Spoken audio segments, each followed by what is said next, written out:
حضرت ابو ہریرہ رضی اللہ تعالیٰ عنہ سے روایت ہے،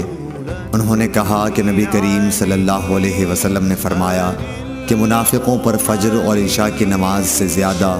اور کوئی نماز بھاری نہیں، اور اگر انہیں معلوم ہوتا کہ ان کا ثواب کتنا زیادہ ہے اور چل نہ سکتے تو گھٹنوں کے بل گھسٹ کر آتے، اور میرا تو ارادہ ہو گیا تھا کہ مؤذن سے کہوں کہ وہ تکبیر کہے، پھر میں کسی کو نماز پڑھانے کے لیے کہوں اور خود آگ کی چنگاریاں لے کر ان سب کے گھروں کو جلا دوں جو ابھی تک نماز کے لیے نہیں نکلے۔ صحیح بخاری حدیث نمبر 657۔